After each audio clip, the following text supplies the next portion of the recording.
علیکم ورحمۃ اللہ وبرکاتہ۔ الحمدللہ والصلاة والسلام علی سیدنا محمد وعلی آلہ واصحابہ اجمعین، اما بعد۔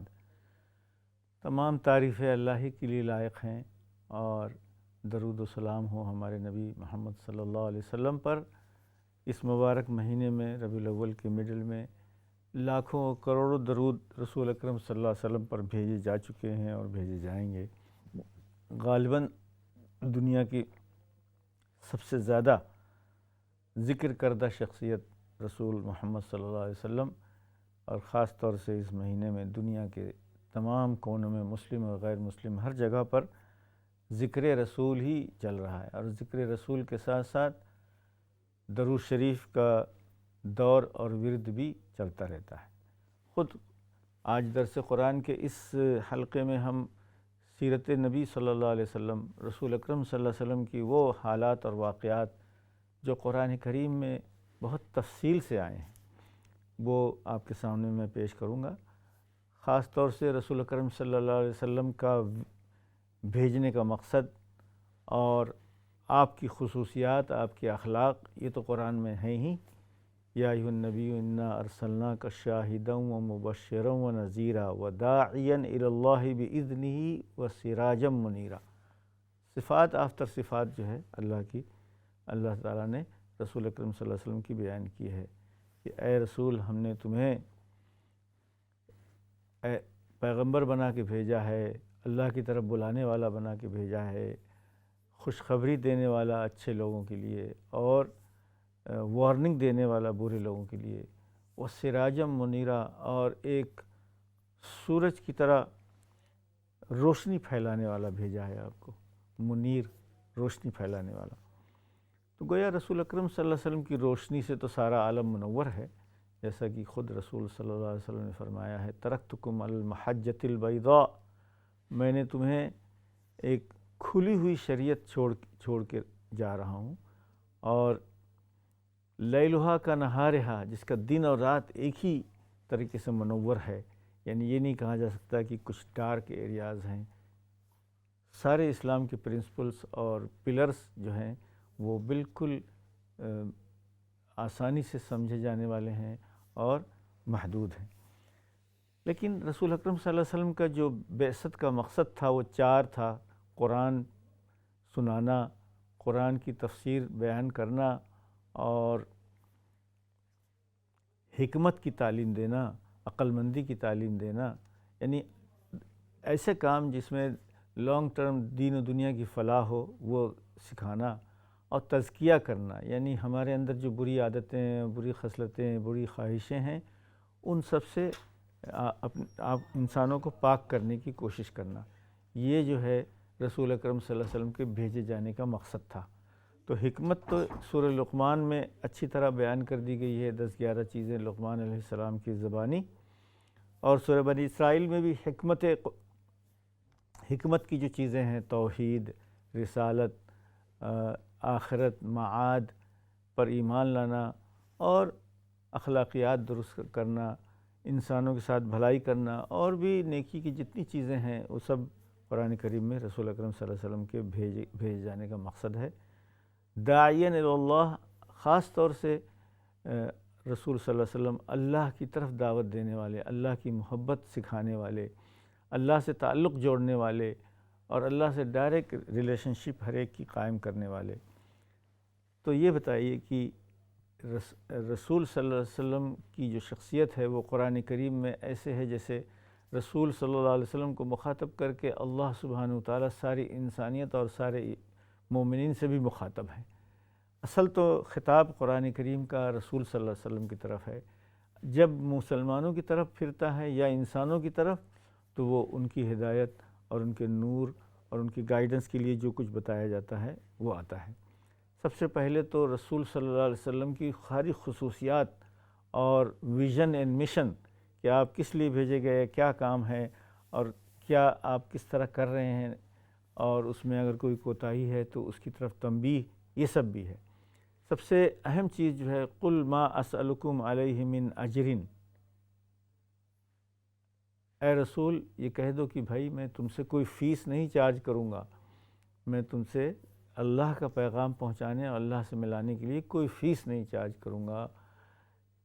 الا من شاء ان یتخذ الی ربہ سبیلا، میں تو صرف اللہ سے جوڑنے کے لیے آیا ہوں۔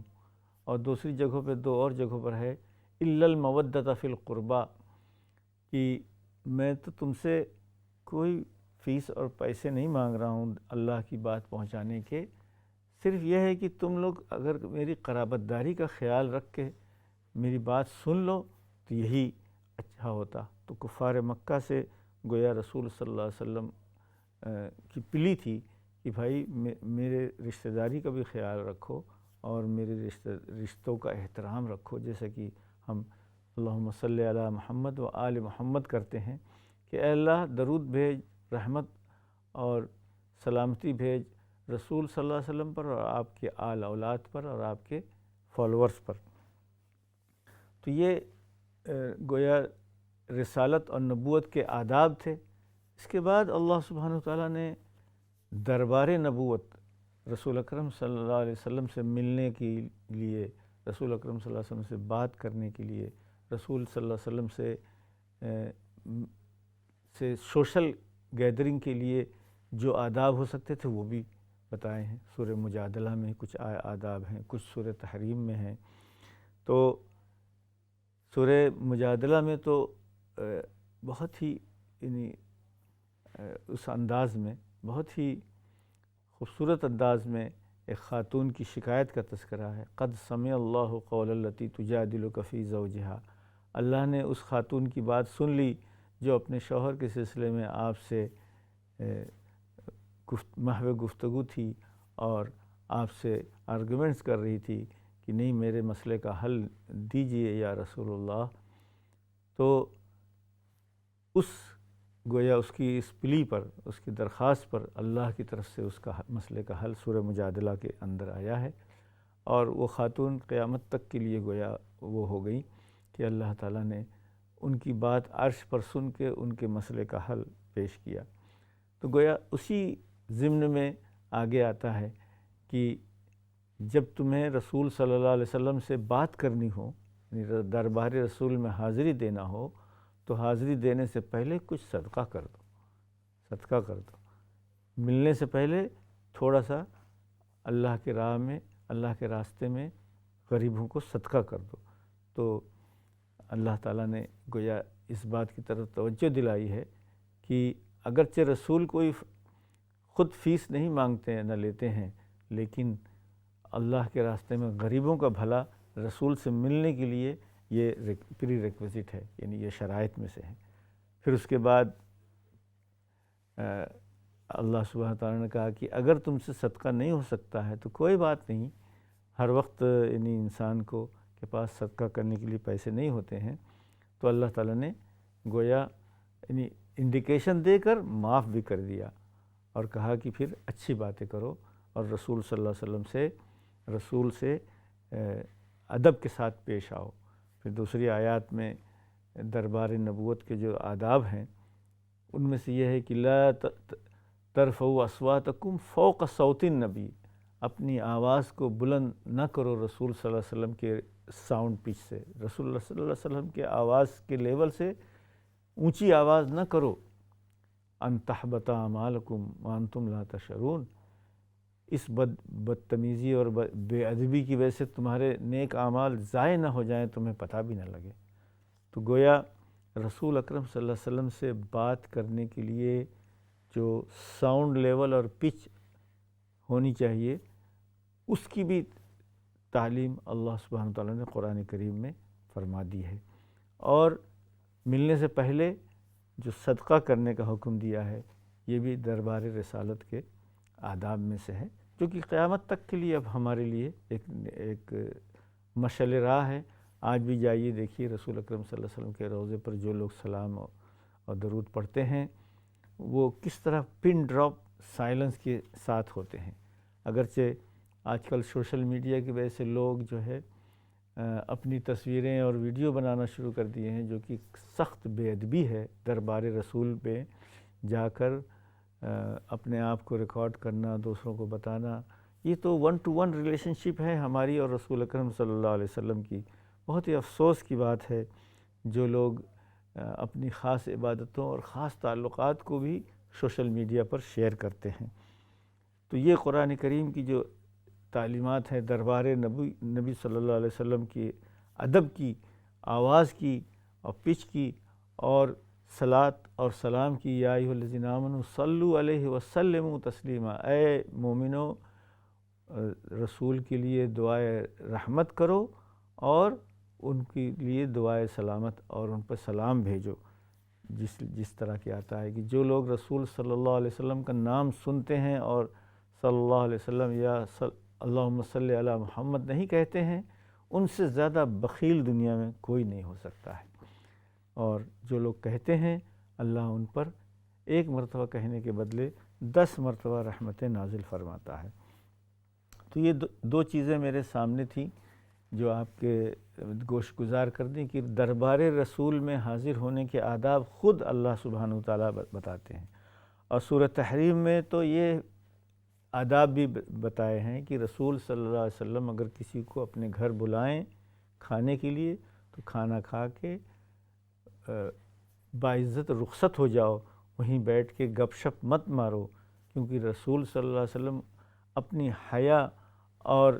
رعایت میں، حیا کی وجہ سے اور رعایت میں آپ لوگوں کو کچھ نہیں کہیں گے، لیکن اللہ تعالیٰ کسی صحیح بات کو کہنے سے نہیں شرماتا ہے۔ لہٰذا جب جس کام کے لیے بلایا جائے اور جتنی دیر کے لیے بلایا جائے اس کو سوچ سمجھ کے وہیں کنکلوڈ کر دو۔ تو ایک مرتبہ ایسا حضرت انس رضی اللہ تعالیٰ عنہ نے روایت کی ہے جو شمائل ترمذی کے درس میں آپ لوگوں نے سنا ہوگا، اگر ریپیٹ آپ کی نظر سے گزرا ہے۔ رسول صلی اللہ علیہ وسلم کے عادات و اطوار اور شمائل کا جو پروگرام یہاں سے نشر ہوتا ہے، اس میں یہ تھا کہ ایک مرتبہ ایک ولیمے میں، ایک شادی کی دعوت میں رسول صلی اللہ علیہ وسلم نے 10-20 لوگوں کو بلوایا تھا اپنے گھر، لیکن وہ حضرات آئے اور کھانا کھا کے وہیں بیٹھ کے گپ شپ مارنے لگے، اور رسول صلی اللہ علیہ وسلم ان کے وہاں سے نکلنے اور اپنی تنہائی یعنی اپنا گھر کی پوزیشن واپس لینے کے لیے منتظر رہے، بار بار آ کے دیکھتے تھے اور پھر چلے جاتے تھے۔ تو رسول صلی اللہ علیہ وسلم کی اس بے چینی کو دیکھتے ہوئے حضرت انس رضی اللہ تعالیٰ عنہ نے جا کے رسول صلی اللہ علیہ وسلم کو بتایا کہ ہاں وہ لوگ جا چکے ہیں کافی دیر کے بعد۔ تو اس کے بعد قرآن کی آیتیں نازل ہوئی کہ جب تم رسول جب بلائے تمہیں تو شرافت سے حاضر ہو، اور جس کام کے لیے بلایا، جتنی دیر کے لیے بلایا وہ کر کے رخصت ہو جاؤ۔ رسول صلی اللہ علیہ وسلم پر بلا وجہ بوجھ نہیں بنو، کیونکہ رسول اپنی آپ کی رعایت میں وہ نہیں کہیں گے، لیکن اللہ سبحانہ وتعالیٰ رسول کے گھر کے آداب آپ کو سکھا رہا ہے۔ قرآن کریم میں بہت ڈیٹیل میں سورہ تحریم اور سورہ مجادلہ اور سورہ احزاب میں یہ بیان کیا گیا ہے۔ ایک واقعہ بہت ہی دلچسپ آتا ہے، حضرت عبداللہ ابن عباس جن کی عمر 12 سال کی تھی رسول اکرم صلی اللہ علیہ وسلم کے انتقال کے وقت، تو وہ حضور صلی اللہ علیہ وسلم کے چچا زاد بھائی بھی تھے، یعنی عباس ابن عبد المطلب کے صاحبزادے چھوٹے، تو ان کو خصوصی ایکسیس تھا رسول صلی اللہ علیہ وسلم کے ساتھ، لیکن سارے واقعات اور ساری چیزوں کے وہ گواہ نہیں تھے، کم عمری میں آپ کم عمر ہی تھے کہ ان کا رسول اکرم صلی اللہ علیہ وسلم اس دنیا سے تشریف لے گئے۔ تو حضرت عمر بن خطاب رضی اللہ تعالیٰ عنہ سے وہ بار بار سوچتے رہے کہ کسی دن ہمت کر کے پوچھیں گے کہ وہ دو عورتیں جن کا تذکرہ سورہ تحریم میں ہے کہ ان تتوبا الی اللہ فقد صغت قلوبکما، اگر تم اللہ کی طرف رجوع کر لو، توبہ کر لو، کیونکہ تمہارے دل جو ہے زیادہ حق سے ہٹ گئے تھے، اور اگر تم ان کے رسول کے خلاف ضد پہ آؤ گے تو اللہ اور جبریل اور ملائکہ اور نیک مسلمان سب تمہارے خلاف ہو جائیں گے۔ تو یہ بہت ہی دلچسپ واقعہ، ایک دن حضرت عبداللہ ابن عباس نے سیدنا عمر بن خطاب سے پوچھا کہ اگر آپ مجھے کچھ انلائٹن کریں، بتائیں کہ یہ وہ کون عورتوں کا تذکرہ ہے اگر آپ کے پاس کچھ علم ہے۔ تو حضرت عمر رضی اللہ تعالیٰ عنہ نے اتنے دلچسپ انداز میں وہ پورا واقعہ بیان کیا ہے میں پہلے قرآن کی آیتوں کا ترجمہ آپ کے سامنے پیش کر لوں اور پھر اس کے بعد وہ واقعہ سمجھنے میں مدد ہوگی۔ سورہ تحریم یعنی حرام کرنا، قسم کھا لینا کسی چیز کے لیے۔ رسول اکرم صلی اللہ علیہ وسلم نے ایک مرتبہ یہ قسم کھا لی کہ اب میں یہ شہد کا شربت آپ کو پیش کیا جاتا تھا، جس کو ازواج مطہرات نے کچھ غلط فہمی کا شکار کر کے رسول اکرم صلی اللہ علیہ وسلم کو اس سے روکنے کی کوشش کی، شہد کا شربت پینے سے۔ تو آپ صلی اللہ علیہ وسلم نے قسم کھا لی اور کہا کہ بتانا مت کسی کو، میں اب نہیں پیوں گا۔ لیکن خواتین میں وہ بات پھیل گئی اور دوسروں کو بھی پتہ لگ گیا، تو رسول اکرم صلی اللہ علیہ وسلم کی اس قسم اور اس قسم کو توڑنے کا حکم نازل ہوا قرآن کریم میں، سورہ تحریم میں، جو 28ویں پارے کی آخری صورت ہے۔ یا ایھا النبی لم تحرم ما احل اللہ لک، اے نبی آپ کے لیے جو چیز حلال ہے، شہد کا شربت، اس کو کیوں اپنے لیے حرام کرتے ہیں؟ صرف اس لیے کہ اپنی جن بیویوں کو یہ پسند نہیں تھا وہ ان کی خوشی حاصل ہو جائے۔ قد فرض اللہ لکم تحلۃ ایمانکم واللہ مولاکم وہو العلیم الحکیم، اللہ نے تمہاری ان قسموں کو توڑنے فرض قرار دیا ہے جس میں تم غلط قسم کھا جاتے ہو، حلال کو حرام، حرام کو حلال کر دیتے ہو، تو ایسی قسمیں توڑنا ضروری ہے۔ اللہ واللہ مولاکم وہو العلیم الحکیم، حالانکہ اللہ تمہارا مولا ہے اور وہی سب سے زیادہ جاننے اور حکمت والا ہے۔ تو اگر جذبات میں یا کسی حالات کے تحت کوئی قسم کھا لے تو اس کو توڑ کے اور اس کا کفارہ ادا کر لے، جیسا کہ اس آیت میں رسول اکرم صلی اللہ علیہ وسلم کو حکم دیا گیا۔ پھر اس کے بعد اس واقعے کا تذکرہ ہے، وَإِذْ أَسَرَّ النَّبِيُّ، یہ قسم کھانے اور قسم توڑنے کا جو واقعہ ہے یہ اس وقت ہوا جب نبی صلی اللہ علیہ وسلم نے اپنی بعض ازواج کو کوئی خفیہ بات بتائی، یہی قسم کی بات تھی۔ فلما نبأت بہ، تو ان خاتون نے، بعض ازواج میں انہوں نے دوسرے کو، اپنے دوست خواتین ازواج کو وائف کو بتا دیا۔ وَأَظْهَرَهُ اللَّهُ، اے رسول صلی اللہ علیہ وسلم کو بھی پتہ لگ گیا کہ میری بات جو ہے وہ پھیل گئی ہے۔ عَرَّفَ بَعْضَهُ وَأَعْرَضَ عَنْ بَعْضٍ، تو رسول صلی اللہ علیہ وسلم نے تنبیہاً سب کو، کچھ کو بتایا اور کچھ کو نہیں بتایا، کہ مجھے معلوم ہو گیا ہے کہ تم نے میری یہ قسم کی بات جو ہے وہ فاش کر دی ہے۔ فلما نبأها به قالت من انبأك هذا قال نبأني العلیم الخبیر، تو جب رسول صلی اللہ علیہ وسلم نے ریپریمانڈ کیا اور ان کو تنبیہ کی کہ تم نے میری بات چھپانے کے بجائے پھیلا دی، تو ان خاتون نے، ان ازواج مطہرات میں سے انہوں نے پوچھا کہ آپ کو کیسے پتہ لگا کہ سب سے ہم نے بتا دیا ہے؟ تو رسول صلی اللہ علیہ وسلم نے کہا کہ مجھے تو اللہ نے بتا دیا کہ تم لوگوں نے میرا راز جو ہے فاش کر دیا ہے۔ تب اللہ سبحانہ وتعالیٰ ان دونوں کو مخاطب کرتے ہیں جن سے رسول صلی اللہ علیہ وسلم نے راز کی بات کہی تھی اور اس راز کو جن سے شیئر کر لیا گیا تھا، ان تتوبا الی اللہ، اگر آپ دونوں وہ ازواج مطہرات اگر تم اللہ کی طرف توبہ کرتے ہو تو اچھا ہے، ورنہ اللہ، جبریل اور نیک مسلمان اور عام ملائکہ سبھی تم سے ناراض ہو جائیں گے۔ فقط صغت قلوبکما، تم نے ایک نامناسب حرکت کی ہے رسول صلی اللہ علیہ وسلم کے خدمت میں۔ تو رسول صلی اللہ علیہ وسلم کے دربار اور خانگی معاملات کے بھی آداب اللہ سبحانہ وتعالیٰ نے سورہ تحریم میں بیان کیے ہیں۔ عسیٰ ربہ ان طلقکن ان یبدلہ ازواجا خیرا منکن، تم ڈرتے نہیں کہ اگر تمہیں رسول چھوڑ دیں تو اللہ ان کو تو بہت ساری اور تم سے اچھی خواتین مل جائیں گی ان کو، مؤمنات، مسلمات، تائبات، سائحات، عابدات، سیبات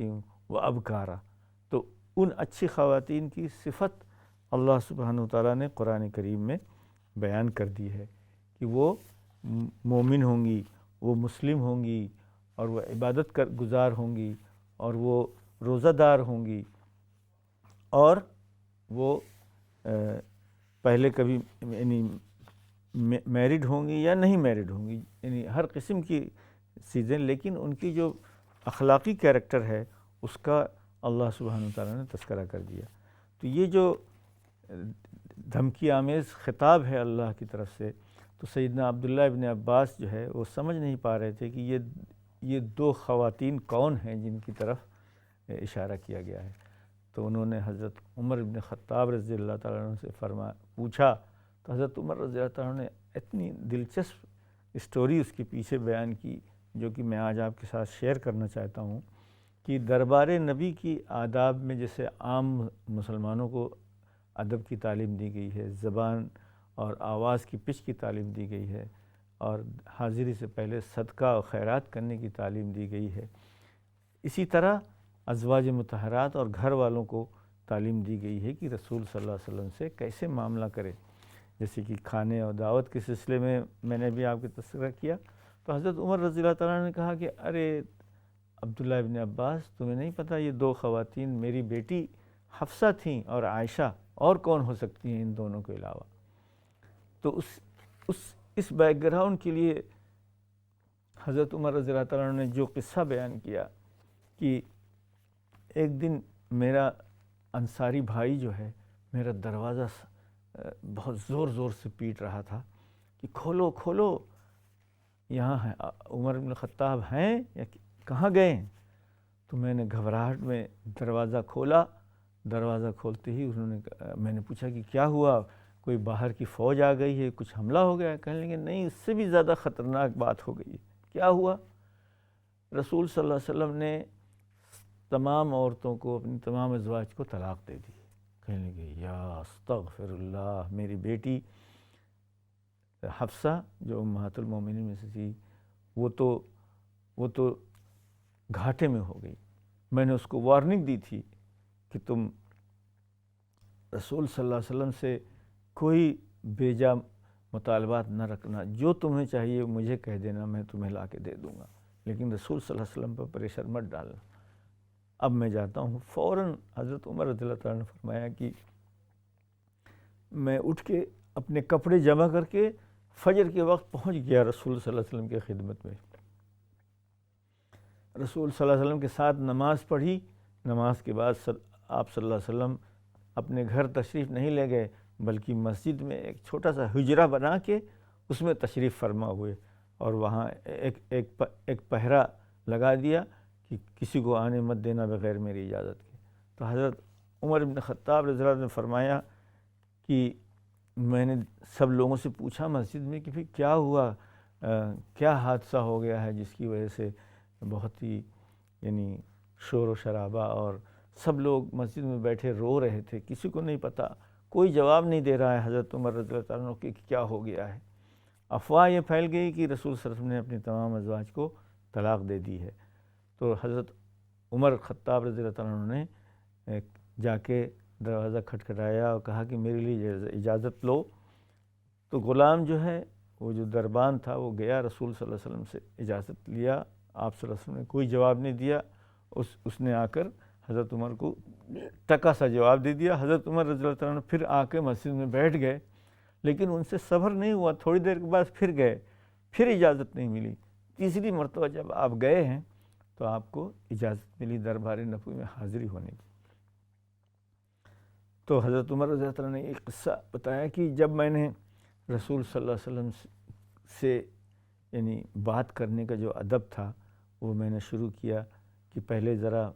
فضا اور ماحول کو ذرا خوشگوار بناؤں۔ رسول اکرم صلی اللہ علیہ وسلم خاموش بیٹھے ہوئے تھے، میں نے چاروں طرف نظر دوڑائی تو بالکل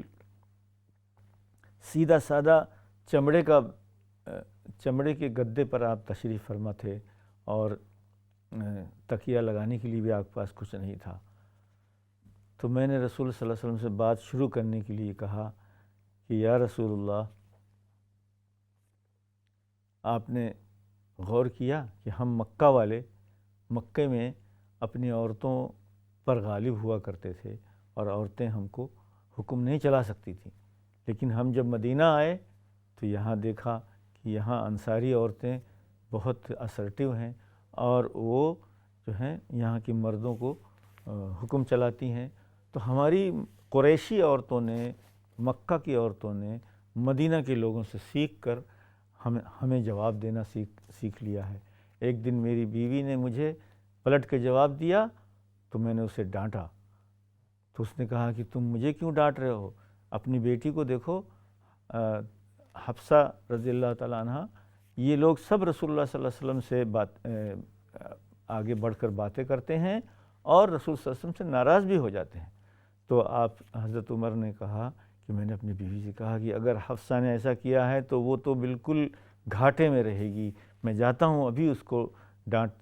پلاتا ہوں کہ رسول صلی اللہ علیہ وسلم سے کچھ نہیں کہنا۔ تو یہ تذکرہ کرنے کے بعد آپ نے دیکھا کہ رسول صلی اللہ علیہ وسلم مسکرائے۔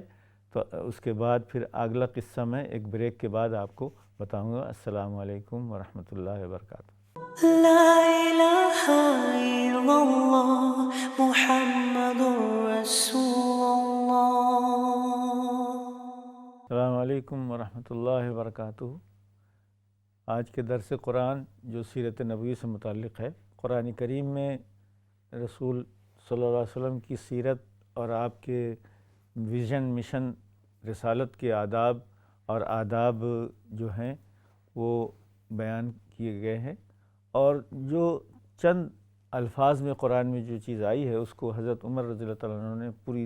ڈیٹیل میں جو بتایا ہے، جس میں انتھروپولوجیکل یعنی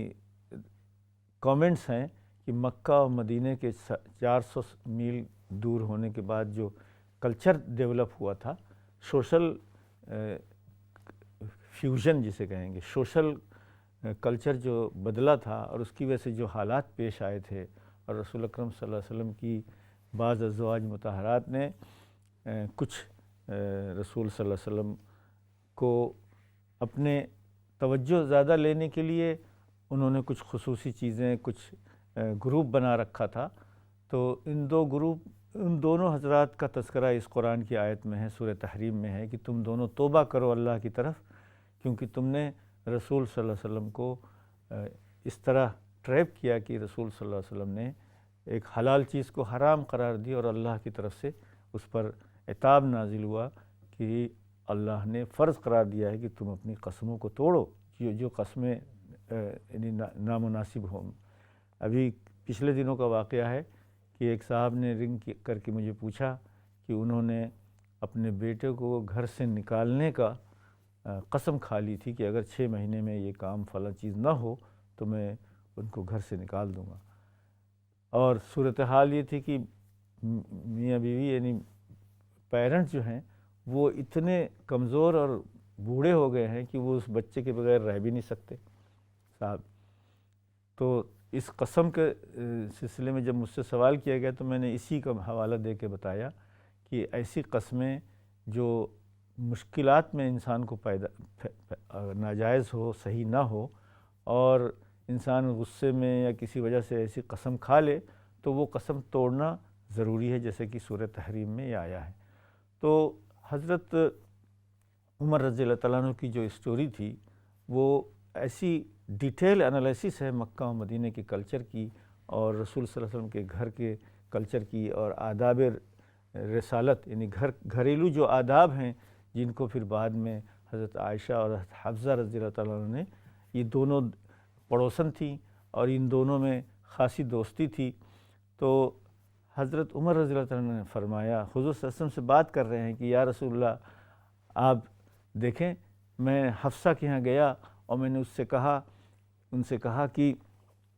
دیکھو تمہاری پڑوسن جو ہے، اگر حضرت عائشہ رسول صلی اللہ علیہ وسلم کے نزدیک زیادہ محبوب اور مقرب ہیں تو تمہیں ان کی کمپٹیشن نہیں کرنا چاہیے، اور ان کی کمپٹیشن میں تمہیں چیزیں رسول صلی اللہ علیہ وسلم سے نہیں ڈیمانڈ کرنی چاہیے، تمہیں جو چاہیے وہ مجھ سے کہو، رسول صلی اللہ علیہ وسلم پہ کوئی وجہ۔ لیکن جب میں نے یہ سنا کہ رسول صلی اللہ علیہ وسلم نے سب لوگوں کو طلاق دے دی ہے تو میں نے کہا کہ نقصان میں میری بیٹی حفصہ نقصان میں ہوگی، خابت و خسرت، یہ الفاظ ہیں ان کے۔ تو رسول اللہ صلی اللہ علیہ وسلم یہ سن کر مسکرائے۔ آپ صلی اللہ علیہ وسلم کی مسکراہٹ دیکھ کر حضرت عمر کی ہمت ہوئی اور انہوں نے پوچھا کہ یا رسول اللہ کیا آپ نے اپنی تمام بیویوں کو طلاق دے دی ہے؟ آپ صلی اللہ علیہ وسلم نے فرمایا نہیں. تو انہوں نے وہی نعرہ تکبیر اللہ اکبر کہا کہ اللہ اکبر بہت اچھی بات ہے، میں یہ غلط فہمی تھی وہ دور ہو گئی.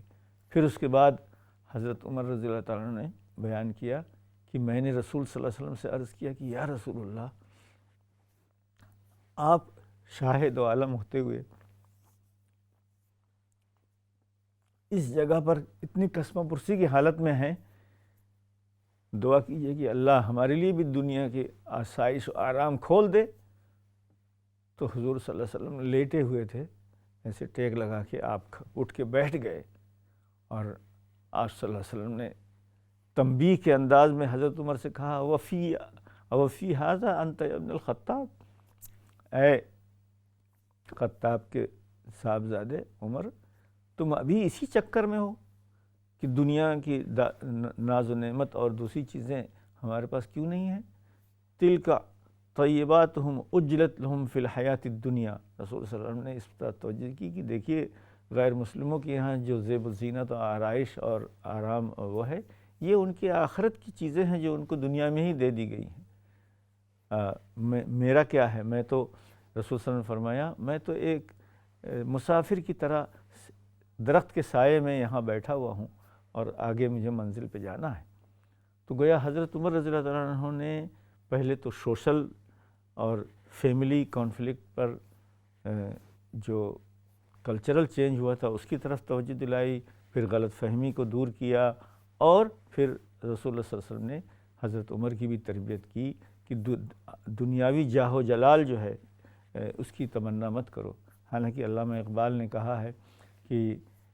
شوکت سنجر و سلیم تیرے جلال کی نمود، فقر جنید و بایزید تیرے جمال کی نمود. کہ جو صوفیہ کے اندر فقر ہے وہ رسول صلی اللہ علیہ وسلم کی جمالی کیفیات کا اظہار ہے، اور جو رسول اکرم صلی اللہ علیہ وسلم کی جلالی کیفیات ہیں وہ خلفائے اسلام میں شوکت سنجر اور سلیم جو حاکمین گزرے ہیں مسلمان رولر، ان کے اندر دیکھ لیجئے کہ رسول صلی اللہ علیہ وسلم کے نام پر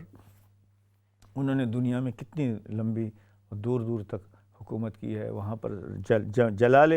نبی نظر آتا ہے. تو یہ اس آیتوں کے بیچ میں جو حضرت عمر رضی اللہ عنہ قصہ سنا رہے ہیں ینگ عبداللہ ابن عباس کو. عبداللہ ابن عباس 15 سال کی عمر کے ہیں جس وقت یہ بات چیت چل رہی ہے. تو اس کو سمجھا رہے کہ اس صورت میں جن عورتوں کو کہا گیا ہے وہ میری بیٹی تھی، اور حضرت عائشہ ان کو توبہ کرنے کے لیے کہا گیا ہے جنہوں نے رسول صلی اللہ علیہ وسلم کو قسم کھانے پر مجبور کیا تھا، اور رسول صلی اللہ علیہ وسلم کو اللہ نے پھر قسم توڑنے کے لیے حکم دیا. آئیے ہم آپ سے بھی باتیں کرتے ہوئے آگے بڑھیں گے. ہلو، السلام علیکم. وعلیکم السلام. جی، how can I help you? کیا مدد کر سکتا ہوں، بتائیں. جی، میں نے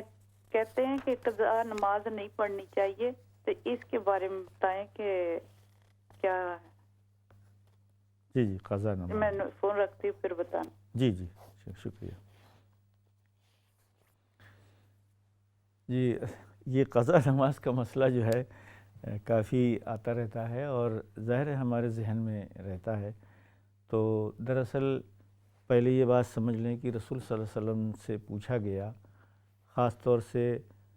روزے کے سلسلے میں اور حج کے سلسلے میں کہ یا رسول اللہ میری امی جو ہیں وہ چاہتی تھی حج کرنا، نہیں کر سکیں، اور میری امی جو ہیں ایک خاتون نے سوال کیا تھا، وہ روزہ رکھنی چاہتی تھی لیکن نہیں رکھ سکی، تو کیا میں ان کی طرف سے رکھوں؟ تو رسول صلی اللہ علیہ وسلم نے ڈائریکٹ جواب دینے کے بجائے کہا کہ اچھا یہ بتاؤ کہ اگر تمہاری امی کے اوپر کوئی ادھار اور قرض ہوتا تو کیا تم اس کا ادا نہیں کرتی؟ تو اس خاتون نے کہا کہ ہاں یا رسول اللہ ضرور میں ادا کرتی. تو حضور صلی اللہ علیہ وسلم نے فرمایا کہ اپنی امی کی طرف سے روزے رکھ لو اور اپنی امی کی طرف سے حج کر لو. تو یہ دو عبادتیں ہیں، اس پر تو حدیث شریف میں کلیئرلی آپ صلی اللہ علیہ وسلم نے فرمایا ہے کہ اس کی قضا ضروری ہوتی ہے اور اس کے بال بچے اس کی طرف سے قضا کر سکتے ہیں. البتہ نماز کے سلسلے میں کوئی خاص روایت حدیث شریف میں نہیں آتی ہے اس کا تذکیر کی، لہٰذا اس سلسلے میں علماء کرام جو ہیں وہ صرف یعنی روزے اور حج کے اوپر قیاس کرتے ہوئے یہ مشورہ دیتے ہیں کہ بھائی نماز بھی ایک فرض ہے جیسے روزہ اور حج فرض ہے، اور جو نہیں کر سکے وہ قضا وہ ڈیو رہتا ہے اور انسان کو خود ادا کرنا چاہیے، اگر موقع ملے، نہیں تو دوسرے لوگ اس کی طرف سے صدقہ کر دیں یا استغفار پڑھیں۔ تو قضا روزے اور حج کے سلسلے میں تو بالکل اتفاق ہے کہ اس کی قضا ضروری ہے۔ نماز کے سلسلے میں دو گروپ ہیں، کچھ اسکالرس یہ کہتے ہیں کہ بھائی نمازیں اتنی ہوتی ہیں کہ اس کا حساب کرنا مشکل ہوگا اور اس کو قضا کرنا، وہ وقت گزر گیا تو گیا، اب سوائے توبہ اور استغفار اور صدقے کے اور کچھ نہیں ہو سکتا۔ یہ بہت مائنارٹی علماء ہیں جو یہ کہتے ہیں، لیکن میجارٹی حنفی علماء اور تاریخ اسلام میں بہت سے اچھے علماء یہ کہتے ہیں کہ نہیں، نماز بھی قرض ہے، جس طرح روزہ اور حج ایک ڈیو ہے، اللہ کا حق ہے، حقوق اللہ میں سے ہے، اور اللہ کا حق اگر ہمارے اوپر رہ گیا ہے تو ہمیں اس کو پورا کرنا چاہیے۔ چنانچہ یہ دونوں اوپینین ہیں۔ میں تو چاہتا ہوں، میں سمجھتا ہوں کہ اگر میں آپ کی پوزیشن میں ہوں تو میں استغفار اور صدقہ خیرات بھی کروں، اور جتنی نفلیں میں پڑھتا ہوں یا پڑھتی ہوں وہ گویا یہ میں سمجھ کے پڑھوں کہ اے اللہ، جو مجھ سے فرض اس سے پہلے چھوٹ گیا ہے اس کے بدلے یہ نفلیں جو ہیں، نفل پڑھنے کے بجائے اس قضا کی نیت کر لیں، تو امید ہے کہ قیامت میں ہم سے سوال نہیں ہوگا، حالانکہ قیامت کے دن ہم سے سوال ہوتا ہی ہے۔ تو یہ دونوں اوپینین ہیں، ایک میجارٹی کا ہے اور ایک مائنارٹی کا ہے۔ قضا ضروری ہونا یا اس کا فدیہ دینا یہ میجارٹی اوپینین ہے، اور صرف استغفار اور صدقہ کرنا یہ ایک مائنارٹی اوپینین ہے۔ مطلب یہ کہ چند ہی علماء ہیں جو اس کو کہتے ہیں، اور آپ یہ دونوں باتیں آپ نے یہاں ٹیلی ویژن سے سنی ہوں گی، کیونکہ ہم یہاں ایک ملٹی کلچرل ملٹی مذہب سوسائٹی میں رہتے ہیں، یہاں ہر قسم کے رائے اور فتوے سامنے آتے ہیں۔ تو یہ دونوں آپشن آپ کے سامنے ہیں، لیکن جس میں کم سے کم رسک ہو وہ کریں، جو سب سے آسان ہو وہ کریں۔ مثلا اگر آج ہم فرض پڑھ رہے ہیں تو اس کے ساتھ جو سنتیں پڑھتے ہیں، اسی سنت کے بجائے اس کو ہم قضا کی نیت پڑھ لیں کہ ظہر کے وقت 4 رکعت سنت پڑھنے کے بجائے 4 پہلی جو قضا ہے اس کی نیت کر لیں۔ تو جتنا بھی موقع مل سکے کریں، نہیں مل سکے تو توبہ استغفار صبح شام 100 مرتبہ کم سے کم استغفر اللہ پڑھیں، اس نیت سے کہ اے اللہ، جو قصور ہوا ہے ماضی میں اس سے ہمیں بری فرما اور ہماری توبہ کو قبول فرما۔ یعنی جو وقت پہ کرنا تھا نہیں کیا ہے تو اب سوائے افسوس کے اور استغفار کے کچھ نہیں ہو سکتا، لیکن قضا کرنا بھی ایک آپشن ہے، اور یہ جو ہے بہت سے علماء نے ریکمنڈ کیا ہے، یا کہ اس کو ہر جیسے فدیہ ہوتا ہے، قسم کا فدیہ ہے، نظر کا فدیہ ہے، اور دوسروں کا فدیہ ہے، تو نماز کا بھی فدیہ کچھ لوگ اس کو کہتے ہیں، اور ہماری فقہ کی کتابوں میں اس کی پوری ڈیٹیل ملتی ہے۔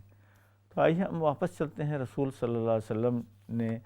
اپنی زندگی میں جو آپ سے سوالات کیے گئے تھے، ان کے ذریعے ہمیں قیامت تک کے لیے رہنمائی دی ہے، اور جن چیزوں میں کوئی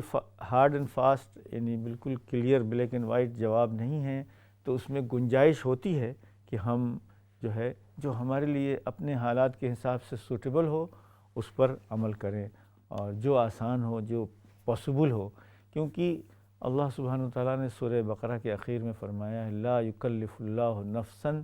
الا وسعہا، اللہ کسی انسان کو اس کے برداشت سے زیادہ بوجھ نہیں دیتا ہے۔ اللہ سبحانہ وتعالیٰ کسی کے اوپر اتنا بوجھ نہیں ڈالتے کہ وہ برداشت نہ ہو۔ تو دین میں آسانی، سہولت اور مڈل راہ یعنی اعتدال کا جو مزاج ہے شریعت کا، اس مزاج کے مطابق جو ہے وہ جو میں نے 2 رائے آپ کے سامنے پیش کی وہی مناسب ہے۔ آئیے ہم اگلے کالر کی طرف چلتے ہیں۔ ہلو، السلام علیکم۔ وعلیکم السلام ورحمۃ اللہ وبرکاتہ۔ جی مولانا صاحب، میرے 2 کوشچن ہیں۔ جی جی۔ ایک تو کوشچن یہ ہے کہ جو اشراق کی نماز ہے وہ میں پڑھتی ہوں جب سورج نکل آتا ہے تو 15-20 منٹ کے بعد، اور 2 نفل ادا کرتی ہوں۔ جی جی۔ اور جب پھر مجھے چاشت اور عوابین کی نماز ہے ان کی طرح ٹائمز بتا دیں کہ یہ کب ہوتی ہیں، جی جی۔ کتنی دیر بعد ہوتی ہیں، اور کتنے نفل پڑھنے چاہیے۔ جی جی اور دوسرا کوشچن یہ ہے کہ دو لفظ ہیں دارالخرب اور دارالکفر، یہ اس میں ذرا مجھے فرق بتا دیجیے پلیز۔ اچھی بات ہے، ٹھیک ٹھیک۔ تو اشراق کی نماز تو بہت ہی وہ ہے، اللہ تعالی ہم سب کو توفیق دے کہ آج کل جیسے 7:30 بجے سورج نکل رہا ہے لندن میں، تو 7:45 اور 8 کے درمیان جو ہے سورج نکلنے کے 15-20 منٹ کے بعد 2 رکعت کم سے کم، اور زیادہ کی توفیق ہو تو کوئی حرج نہیں، لیکن منیمم 2 رکعت ہے جس کی فضیلت یہ آئی ہے کہ ہمارے جسم کا صدقہ ہے، یعنی تو یہ جو اشراق ہے یہ تو بالکل کلیئر ہے۔ چاشت جو ہے وہ کہتے ہیں عربی لفظ ضحیٰ کا ترجمہ ہے پرشین میں چاشت۔ چاشت کہتے ہیں جب سورج چڑھ جائے، جیسے آج کل 10 بجے کے قریب 10 سے 12 تک جو ہے ٹائم، یہ چاشت کا ٹائم ہے، اور اس کی 4 رکعتیں اور کبھی کبھی 6 رکعتیں بھی ہیں کہ ایک نفل ہے۔ انسان اگر، کیونکہ فجر اور ظہر کے درمیان اتنا زیادہ گیپ ہے کہ اس دوران اگر انسان کے پاس وقت ہو تو چند تلاوت اور نفل پڑھنے کا دل چاہتا ہے اور کرنا چاہیے، اور یہی والنٹری ورک جو ہے اللہ کے نزدیک جو ہے ہم کو اللہ سے نزدیک کرنے والا ہے۔ تو یہ تو لاجسٹیکل اور سمپل چیزیں ہیں، اور آپ نے بار بار ہم سے سنا ہوگا، مجھ سے بھی اور کسی اور لوگوں سے بھی سنا ہوگا، اوابین جو ہے، کچھ علماء سے یہ سمجھ میں آتا ہے لکھا ہوا کہ چاشت اور اوابین ایک ہی ہیں، 4 رکعت یا 6 رکعت جتنا پڑھ سکیں دن چڑھنے کے وقت، اسی کو اوابین بھی کہتے ہیں۔ لیکن ایک اور مطلب یہ کہ ایک اور اوپینین ہے کہ اوابین جو ہے مغرب اور عشاء کے بیچ میں نفل پڑھنے کا نام اوابین ہے، وہ بھی 6 رکعتیں ہیں۔ مطلب یہ کہ جن لوگوں کے پاس وقت ہے، قرآن ان کو یاد ہے اور ان کا دل نفل پڑھنے کو چاہتا ہے تو اس کو اوابین کہتے ہیں۔ اوابین کا مطلب ہے کہ دو اللہ کی طرف رجوع کرنے والوں والی کی نماز، یعنی جن کا دل نماز اور اللہ کی طرف لگا رہتا ہے، اگر وہ کر سکیں تو گویا دنیاوی گپ شپ اور ٹی وی دیکھنے سے اچھا ہے کہ 2 رکعت اللہ کے حضور کھڑے ہو کر نماز پڑھ لیں۔ 2، 4، 6 یہ رکعتیں جو ہیں کوئی فکس نہیں ہیں، دو کر کے جو بھی یونٹ ہو سکے اپنے اپنی ہمت کے مطابق پڑھ لیے جائیں۔ اور دارالحرب اور دارالاسلام جو ہے یہ سب پرانی ٹرمینالوجیز ہیں جس کا آج کی دنیا میں غالباً جو ہے اس کا کوئی پریکٹیکل وہ نہیں ہے۔ ہم لوگ جو برطانیہ میں رہ رہے ہیں، جس امن و سکون سے یہاں رہ رہے ہیں، یہ اس کو آج کل کی اصطلاح میں دارالامن کہا جا سکتا ہے کہ ایک نئی اصطلاح۔ تو دارالحرب و دارالاسلام جو ہے یہ کوئی قرآن اور حدیث کی ٹرمینالوجی نہیں ہے، بلکہ پرانے زمانے میں دنیا میں جو جیوگرافیکل تقسیم تھی اس کے لیے کچھ الفاظ بنائے گئے تھے۔ لیکن آج کی جو دنیا ہے، آج کی دنیا میں حقیقتیں بدل گئی ہیں، حدود بدل گئے ہیں اور حالات بدل گئے ہیں، تو اور بھی نئی اصطلاحات بھی آ رہی ہیں، دارالامن اور نیوٹرل دار کی۔ ان سب کا ہماری زندگیوں سے کوئی خاص تعلق نہیں ہے۔ ہم برطانیہ میں رہتے ہیں، اللہ تعالیٰ نے جو امن و سکون دیا ہے اس کا ہم فائدہ اٹھائیں اور اللہ کا شکر ادا کریں۔ اور یہ جو فقہی چیزیں ہیں یہ علماء اور یعنی لیگل ڈسکشن کے لیے چھوڑ دیں، اس کا ہماری عام زندگی سے کوئی تعلق نہیں ہے۔ تو آئیے ہم سیرت النبی رسول صلی اللہ علیہ وسلم کے ساتھ آداب کی بات کر رہے تھے کہ قرآن کریم میں اللہ تعالیٰ نے حضور صلی اللہ علیہ وسلم کی بیویوں کو بھی تنبیہ کی ہے، اور 22ویں پارے کی جو پہلی آیت ہے وَمَن يَقْنُتْ مِنْكُنَّ يُؤْتِهَا اللَّهُ أَجْرَهَا مَرَّتَيْنِ وَأَعْتَدْنَا لَهَا رِزْقًا كَرِيمًا۔ کہ دیکھو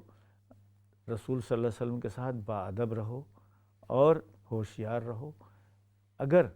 تم اچھی طرح رہو گے تو اللہ تمہیں دگنا اجر دے گا، ہے نا، قیامت کے دن، اور تمہارے لیے بہت ہی اسپیشل اسٹیٹس قیامت کے دن تیار ہے۔ لیکن جیسے کہ وارننگ دی گئی ہے وَإِن تَظَاهَرَ عَلَيْهِ فَإِنَّ اللَّهَ هُوَ مَوْلَاهُ، رسول کے خلاف کھڑے مت ہونا، مظاہرہ مت کرو۔ مظاہرہ اردو میں کہا جاتا ہے، تو عربی میں بھی تظاہر علیہ، اگر تم نے رسول صلی اللہ علیہ وسلم کے مقابلے میں مظاہرہ کیا تو اللہ اور جبریل اور نیک بندے اور ملائکہ سب تم سے ناراض ہوں گے، اور یہ لوگ مدد کریں گے رسول صلی اللہ علیہ وسلم کی، کیونکہ رسول صلی اللہ علیہ وسلم جو ہے گویا اللہ کے نمائندے ہیں زمین پر، اللہ کے خلیفہ ہیں یہاں زمین پر، اور ساری انسانیت کو اللہ سے ملانے کے لیے آئے ہیں، تو ان کا ادب و لحاظ رکھو اور ان کی قدردانی کرو، اور ان کی توجہ لینے کے لیے بہت زیادہ کمپٹیشن میں مت جاؤ۔ حضرت عمر رضی اللہ تعالیٰ عنہ نے ایک کامنٹ یہ بھی کیا اپنی بیٹی کو تنبیہ کرتے ہوئے حضرت حفصہ کو، کہ تمہاری جو پڑوسن ہے اس کی اگر بہت زیادہ عزت ہے اور اس کا مقام ہے تو تم اس کا کمپٹیشن کرنے کی مت کوشش کرنا، ان جارتک ہی اوضع من کا، تم کو یہ غرور نہ ہونا چاہیے کہ تمہاری جو ہے پڑوسن، تمہاری دوست جو ہے وہ ہے، لہٰذا ان نیسیسری کمپٹیشن مت کرو، اور جو رسول صلی اللہ علیہ وسلم دے دیں اور جتنا وقت دیں جیسے دیں اس کو قبول کر لو۔ رسول اکرم صلی اللہ علیہ وسلم کا معمول تھا کہ روزانہ عصر کی نماز کے بعد مغرب تک چند منٹ کے لیے تمام ازواج 9 گھروں میں آپ تشریف لے جاتے، چند منٹ تشریف رکھتے، مختصر حال چال کی باتیں کرتے اور پھر آگے بڑھ جاتے، کہیں کچھ کھانے پینے کا بھی ہو جاتا، چائے پانی جیسے آج کل کہتے ہیں ہم، شربت یا کوئی چیز کی جائے تو وہ بھی کر لیتے تھے۔ تو آئیے ہم اگلے کالر کی طرف چلتے ہیں۔ ہلو السلام علیکم، جی فرمائیے۔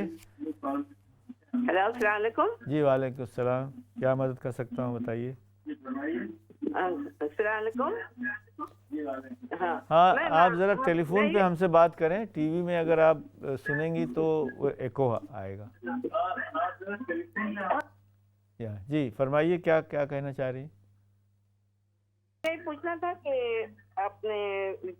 قصر نماز جو پڑھتے ہیں نا، جی قصر نماز، جی تو قصر نماز ہم 2 رکعت پڑھتے ہیں، فرض 2 رکعت ہر نماز کی 2 پڑھتے ہیں، جی لیکن اگر سنت پڑھ لیں تو یہ ٹھیک ہے یا نہیں پڑھنا چاہیے قصر نماز میں؟ جی شکریہ۔ ہاں یہ بہت اچھا سوال ہے اور عام طور سے آتا رہتا ہے۔ دیکھیے اصل میں قصر جو ہے، قصر کا مطلب یہ ہے کہ منیمم نماز، اور ہم حنفی لوگوں کے نزدیک قصر کی نماز وہی فرض ہے، اس میں زیادہ کرنا الاؤ نہیں ہے فرض کے طور سے، اور نفل جو سنتیں جو تھیں وہ نفل کے حکم میں ہو جاتی ہیں، تو لہٰذا اس کی جو شرائط ہیں وہ نہیں ہیں کہ ضروری نہیں رہ جاتی ہیں، وہ نفل کے حکم میں ہو جاتی ہیں۔ تو قصر جو ہے، ظہر کی نماز 2 رکعت، عصر کی نماز 2 رکعت، عشاء کی نماز بھی 2 رکعت پڑھی جاتی ہے، لیکن اگر وقت ہے، موقع ہے، دل چاہ رہا ہے تو نفل پڑھنے میں کوئی پابندی نہیں ہے، لیکن اس کی ارجنسی ختم ہو جاتی ہے، اس کی جو سنیت جو ہے، کیونکہ رسول اکرم صلی اللہ علیہ وسلم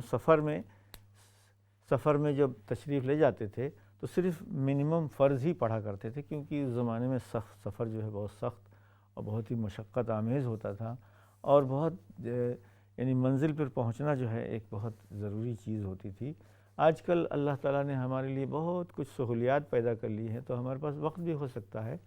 تو ہم اگر نفل تلاوت چاہیں کریں یا نماز پڑھیں اور فرض کے علاوہ پڑھنا چاہیں تو کوئی ممانعت نہیں ہے، لیکن اس کی پابندی ختم ہو جاتی ہے، چونکہ حضرت کسی صحابی نے جو حضور صلی اللہ علیہ وسلم سے رپورٹ لی ہے کہ دیکھو قصر کی نماز اللہ کا تحفہ ہے، اس تحفے کو قبول کرو، اس کو ریجیکٹ نہیں کرو۔ مطلب یہ ہے کہ 2 کے بجائے 4 مت پڑھو فرض۔ بعض لوگ کہتے ہیں کہ 2 رکعت رخصت ہے اور 4 جو ہے اصل ہونا ہے، لیکن نہیں، اصل یہ کہ 2 ہی رکعت ہر نماز ہوتی تھی، بعد میں سفر میں وہی رہی، اور حضر میں یعنی قیام کی حالت میں اس کو دگنا کر دیا گیا ہے۔ تو ممانعت نہیں ہے، لیکن اس کی وہ ختم ہو جاتی ہے، سنت کی ارجنسی ختم ہو جاتی ہے، اور نماز اور عبادات اور ذکر تو ہر وقت اللہ تعالیٰ کا ذکر کرنا، اس کو یعنی نماز اور تلاوت جو ہے وہ ذکر میں داخل ہے۔ اور نماز جو ہے گویا ذکر کا سب سے اعلیٰ طریقہ ہے، تو ذکر کرنے سے تو کوئی نہیں روک سکتا، نہ منع کر سکتا ہے۔ البتہ جیسے پرانے زمانے میں یا باہر اونٹ اور گھوڑوں پر جو سفر ہوتا تھا اس میں نماز بہت مشکل ہوتی تھی، لہٰذا اس کی ارجنسی ختم کر دی گئی۔ لیکن آج کل جیسے ہم آرام دہ سفر کرتے ہیں یا آرام سے کہیں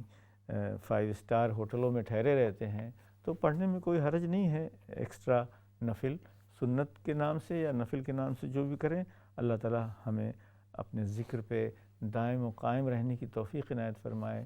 آپ نے بھی محسوس کیا ہوگا اور میرا بھی تجربہ ہے کہ سفر میں انسان کا جو توجہ ہے اور انسان کی سینسٹیوٹی جو ہے وہ بڑھ جاتی ہے، تو اللہ کے قرب کا احساس اور اللہ تعالیٰ سے ہم کلام ہونے کا جو فریکوینسی ہے اس میں اضافہ آ جاتا ہے۔ جیسے روزے کی حالت میں ہمیں عبادات میں زیادہ دل لگتا ہے، تو اسی طرح سفر میں بھی تھوڑی نماز بھی بہت کافی ہے۔ تو نماز کے علاوہ ذکر، تلاوت اور دوسری عبادتیں ہم اگر مکس کر لیں تو اللہ تعالیٰ سے اللہ کے ذکر اور نماز اور ذکر کے سارے مقاصد جو ہے حاصل ہو جاتے ہیں۔ اللہ تعالیٰ سے یہی دعا ہے کہ ہمیں ہمیشہ اپنے ذکر سے غافل نہ رکھے اور ہمیشہ توفیق دے کہ ہم نیک کام کرتے رہیں۔ والسلام علیکم ورحمۃ اللہ وبرکاتہ۔